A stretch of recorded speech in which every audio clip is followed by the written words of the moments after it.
The screen glows in my hand. 3 sent messages. Blue bubbles I can't unsend. I'm staring at my phone like it's a grenade with the pin already pulled. Wine swims in my bloodstream. The warehouse bar pulses around me. Friday night noise, someone's birthday, Dev laughing at something across the table, but I can't hear any of it. I can only see his name at the top of my screen. Eli Whitmore, not Joy. Not my sister in Portland who was supposed to receive my wine-loosened confessions about the CEO I've been pretending not to notice for 14 months. Eli Whitmore. Margaret, Dev's voice cuts through. You look like you're about to throw up. Please don't throw up. These are new shoes. I can't speak. I turn the phone toward him. He reads. His face cycles through amusement, confusion, then something that looks a lot like horror. Oh, he says. Oh no. The messages started innocently enough. That's what I'll tell myself later when I'm trying to reconstruct how this happened. I'd been celebrating. My quarterly analysis had saved the Meridian account, 3 months of work compressed into 40 slides that made the board nod instead of frown. Dev insisted on drinks. I said 1 glass. 1 became 2, 2 became 3. And somewhere in that 3rd glass, I'd pulled out my phone to text Joy. You know that thing where you're professionally invisible, but also kind of obsessed with someone you work for? That was the first message, sent to the last contact I'd emailed, which, because I'd sent Eli Whitmore the Meridian deck that morning, was not my sister. The second message was worse. He's so inappropriate. Not me, I'm inappropriate. He just rolls up his sleeves during long meetings and I lose like 40 IQ points. The third message was the kill shot. I think I'm falling. Come get me, I'd meant it metaphorically. A sister-to-sister confession about developing feelings I couldn't afford to have. Eli Whitmore doesn't know that. Eli Whitmore just received a message from his most invisible analyst saying she's falling and asking him to come get her. Delete them, Dev says urgently. Unsend, whatever. I can't, it's email, not iMessage. It went through them, my voice cracks. The work server, Dev's face goes gray. The work server that IT monitors. Work server that IT monitors. We stare at each other. The bar noise crashes around us like waves against a sinking ship. Okay, Dev grips my shoulders. Okay, he's a CEO, he probably doesn't check his own email, he has people for that. Sam probably screens everything, maybe she'll just delete it. Maybe my phone buzzes against the wooden table. The sound cuts through the bar noise like a knife through paper. I look down, new message. From Eli Whitmore, 3 words, where are you? My heart stops, actually stops. I feel the absence of its beating like a missing stare in the dark. What does it say? Dev reaches for the phone. I let him take it. I can't move. His eyes go wide. He wrote back. What does it say? Where are you? That's it. Just Dev looks up at me. Margaret, why is he asking where you are? I don't know anything. My brain has turned to static. I have to go. I'm standing, grabbing my jacket. I have to, I don't know, leave. Before he what? I don't answer. I'm already pushing through the crowd toward the door. The rain hits my face as I stumble onto the sidewalk. Seattle in September, everything gray and dripping. I stand there, shaking, trying to breathe. He responded. The CEO of a billion-dollar company responded to a drunk analyst's humiliating confession in under 3 minutes. What does that mean? What could that possibly mean? A car pulls up to the curb. Dark gray Audi. Rain sliding down the windows in silver streams. The passenger door opens. Eli Whitmore is in the driver's seat. He doesn't say anything. He just looks at me. Those eyes I've spent 14 months trying not to notice. The jaw I've catalogued in quarterly meetings. The hands on the steering wheel that I've watched more than any professional person should. He's here. He's actually here. 12 minutes. It's been maybe 12 minutes since I sent those messages. Get in. His voice is low, controlled. I can't read his expression. I get in because I don't know what else to do. The drive takes 17 minutes.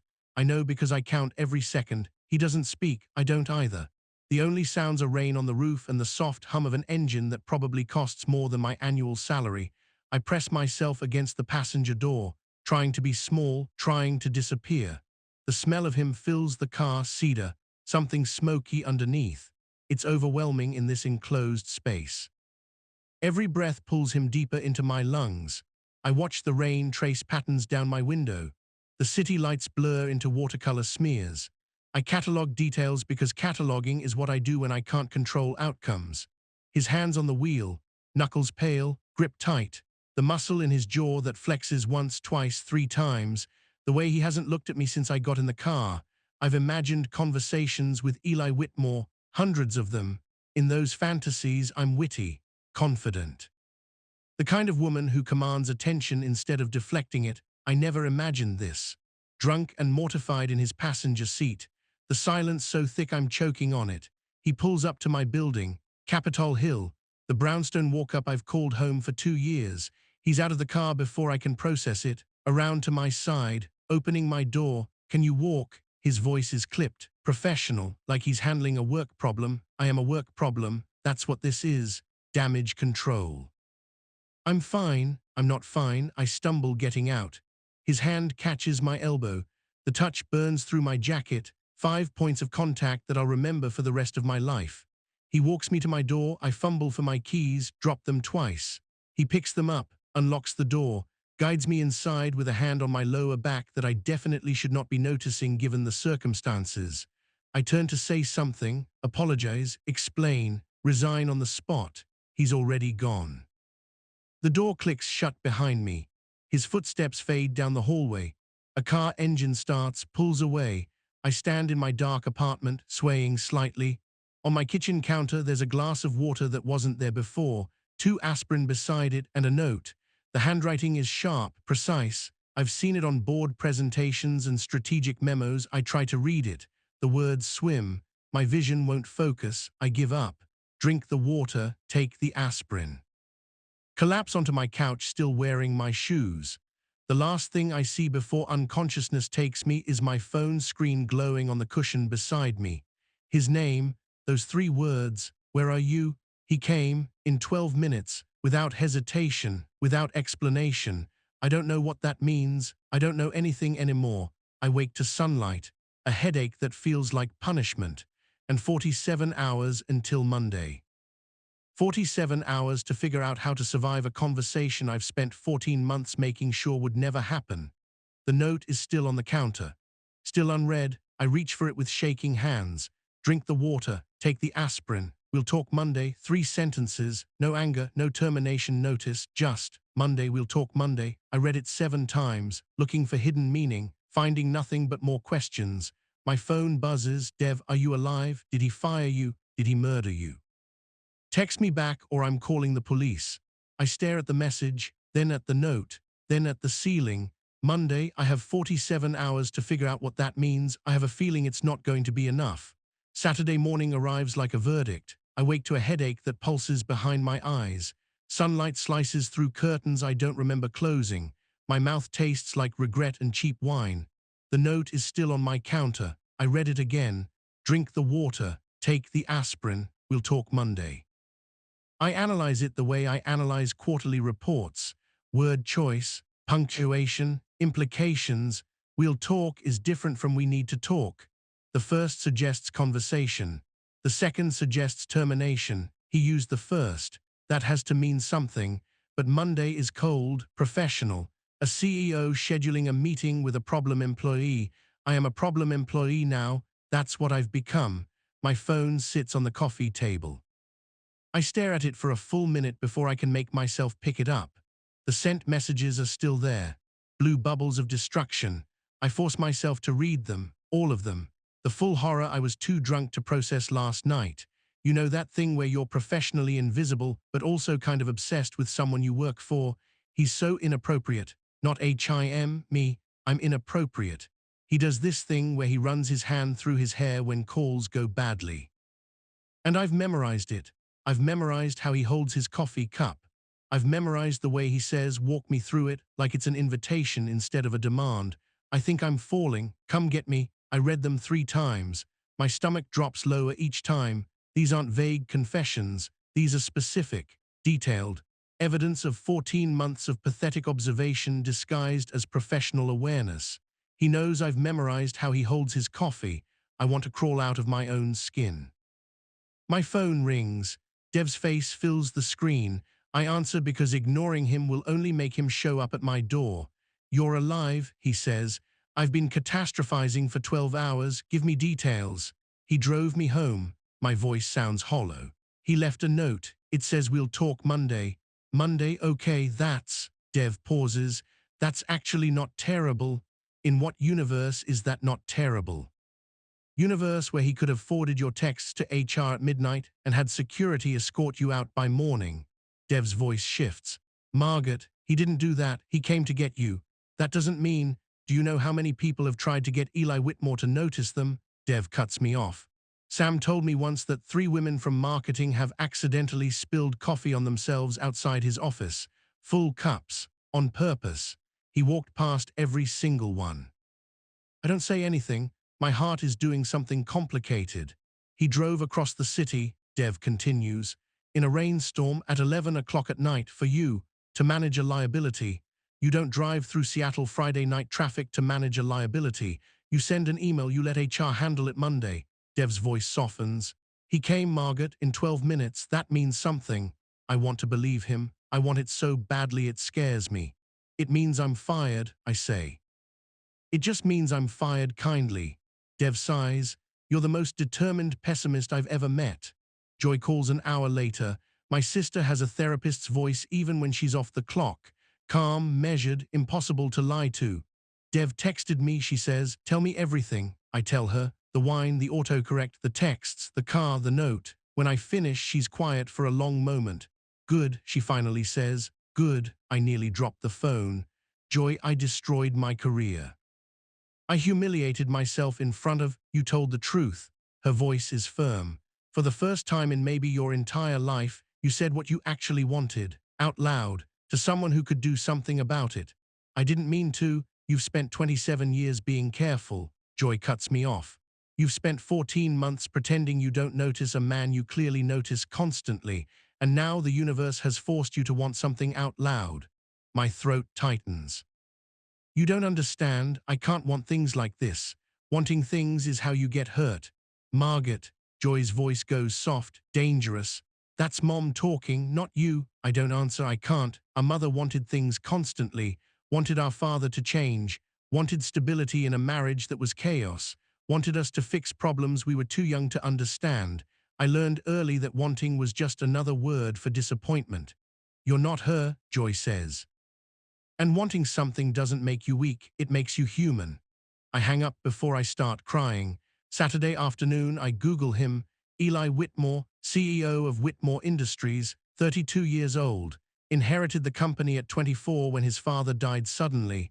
The articles are all business, acquisitions, quarterly earnings, strategic pivots, nothing personal, no social media, no interviews about his life outside the company.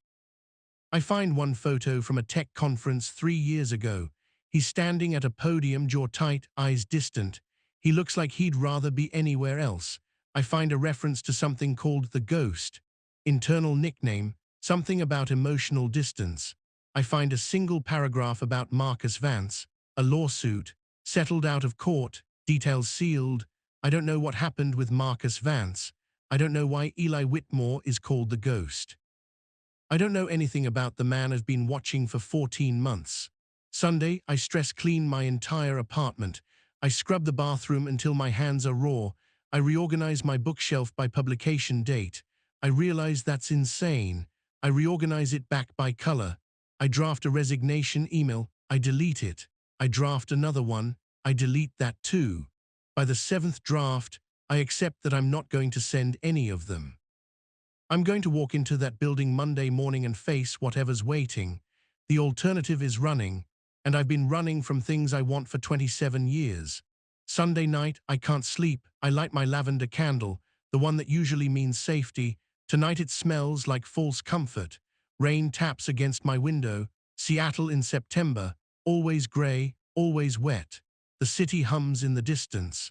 My heartbeat is too loud in the quiet. I stare at my phone. His 3 words glow in the darkness. Where are you? I've read them maybe 50 times now, looking for meaning, finding only more questions. He came in 12 minutes. Dev says that means something. Joy says wanting things out loud isn't weakness. And somewhere under the terror, there's a small flame I can't extinguish. Hope, stupid, stubborn, dangerous hope. I fall asleep with my phone clutched in my hand like a lifeline. Monday morning, 6:47 a.m. I stand in front of my closet. I have no idea what you wear to find out if you've destroyed your own life. I reach for the navy cardigan, the safe one, the invisible one, then I stop. 14 months of invisible hasn't worked. 14 months of forgettable got me exactly nowhere. I reach for something else. The burgundy blouse I bought 8 months ago, the one I've never worn because it felt like too much, because it felt like someone who wanted to be noticed. I put it on. I look at myself in the mirror. Maybe just this once I can be that person, or maybe I'm just choosing what I'll be wearing when he fires me. Either way, I'm done being invisible. The elevator to the executive floor takes 43 seconds. I know because I count every single one. I arrive at 7:42 a.m., early enough that the office is mostly empty. The burgundy blouse feels like armor, or maybe a target. I haven't decided which. I go straight to my desk. I pretend to check emails. My hands won't stop trembling. At 8:15 my inbox chimes. From Sam Chen, subject, meeting request. Mr. Whitmore would like to see you in his office at 8:30, 15 minutes. I have 15 minutes to prepare for the end of my career. I spend them staring at the wall. The walk to the executive floor feels like a funeral procession. Every step echoes, every breath takes effort. I'm rehearsing my speech. I apologize for my unprofessional conduct. I take full responsibility. I'm prepared to submit my resignation, effective immediately. The words loop in my head like a mantra. The elevator doors open, I step out, and nearly collide with Victoria Keane. She's polished in a way I'll never be, sharp blazer, perfect hair, a smile that doesn't quite reach her eyes. Margaret, she says my name like she's tasting it. Big meeting this morning, my stomach drops. How did you? Sam mentioned it.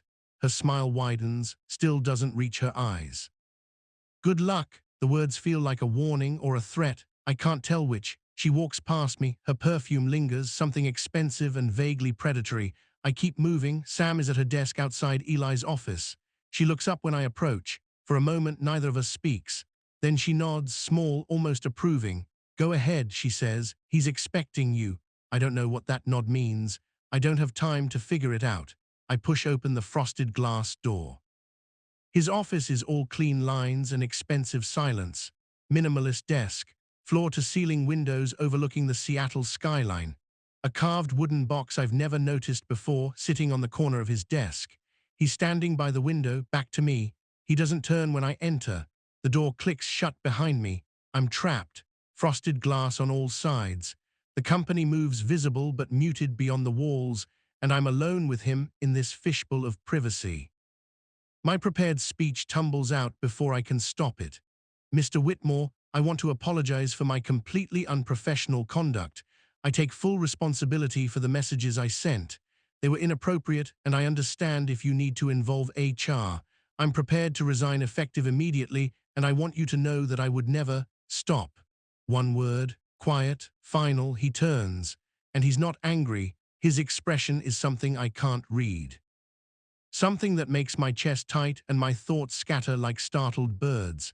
I read them, he says, all of them. I can't breathe, I can't move. I read them twice. My brain short-circuits. Everything I thought I knew dissolves. He steps closer. You said I was inappropriately distracting. Another step. You said you've memorized the way I hold my coffee. Closer still. You said you think you're falling. The cedar smell hits me, overwhelming. I can feel the warmth radiating off him even though he hasn't touched me. I was drunk. My voice comes out strangled. I didn't mean, don't. His voice drops, low, almost dangerous. Don't tell me you didn't mean it. He's close now, too close. I've spent 14 months watching you pretend you don't see me. 14 months convincing myself I was imagining things. He holds up his phone, my words glow on the screen. And then you told me the truth. Don't take it back now. I stare at him. Something is cracking open inside my chest. Something I've kept locked away for 14 months. You noticed me. The words escape before I can stop them. His jaw tightens. I notice everything about you. The words sound almost angry, like they've been building pressure for months. I notice which days you wear your hair up and which days you let it down. I notice when you're working late because the light from your floor is visible from my office. He's cataloging. Just like I catalog, We've been watching each other this whole time. I notice the way you bite your lip when you're thinking. His eyes drop to my mouth. And the way you push your glasses up when you're nervous. My hand freezes mid-motion. I'd been reaching for my glasses without realizing it. You're doing it right now, he says. I force my hand down. My heart is beating so hard I can hear it. I should have said something. His voice roughens. Done something, but I'm your CEO. There are policies. And I've made mistakes before with, he stops. His jaw clenches tight. I want to ask, mistakes with who? What happened? But he's already moving on. I convince myself the professional thing was to do nothing. He's so close now I can see the flecks of gold in his eyes. And then you sent me a message at 10:47 p.m. saying you were falling, and I was in my car before I finished reading it. The air between us feels charged, electric. My skin prickles with awareness. He reaches toward my face. I stop breathing entirely. His fingers hover near my cheek, close enough that I can feel the heat of them, not quite touching. The almost moment stretches, infinite, unbearable. The door opens. Eli, Sam's voice, professional, apologetic. The board is ready for you in conference A. He freezes. His hand drops. The professional mask slides back into place like armor, but I see it happen. I see him become the ghost again. And I understand, suddenly, that the mask isn't who he is. It's just what he wears to survive. We're not done with this conversation. His voice is rough, strained. Tonight, after the office clears out, my office, 7 p.m. He walks past me toward the door, then stops. Margaret, the first time he's ever said my first name. It sounds different in his voice, heavier, more significant. Where the burgundy? His eyes meet mine. I noticed it. He's gone. I stand in his empty office for a full minute. My hands are shaking. My heart is doing something medically concerning. My brain is trying to process approximately 17 impossible things that just became real. He noticed me. He noticed me. All those months of convincing myself I was invisible. All that evidence that said I didn't register. And he'd been watching too, cataloging details I didn't know were visible, waiting for something, permission, certainty. Same impossible courage I'd accidentally found at the bottom of a wine glass. Everything all right? I spin around. Victoria stands in the doorway, that same smile that isn't a smile. Her eyes track over me like I'm something to be assessed. You look a little flushed. Fine, my voice comes out too high. Everything's fine. Her gaze lingers a moment too long, something calculating behind her perfect composure. Good, she says, I'm sure it is. She leaves, but the wrongness of her stays behind. The way her smile felt like a photograph of a smile, technically correct but somehow artificial. I'm sure it is. I don't know what she meant by that, but some part of me, the part that survived a childhood of learning to read dangerous undercurrents, understands that I've just acquired an enemy. I just don't know why yet. I make my way back to my desk on autopilot. My legs feel like they belong to someone else. My phone buzzes, a text from an unknown number. You looked surprised. You shouldn't have been. I don't say things I don't mean. I stare at the screen, read it 3 times. My heart climbs into my throat. Another buzz. 7 p.m. Don't be late. I sink into my chair. 10 hours. I have 10 hours to figure out what happens next. 10 hours to decide if I'm brave enough to walk into that office again, knowing what I now know. The burgundy blouse suddenly feels less like armor and more like a declaration. He noticed it. He noticed me. And tonight, we're going to finish what we started. I wasn't going to be late. I was, however, going to spend the next 10 hours trying to remember how to breathe.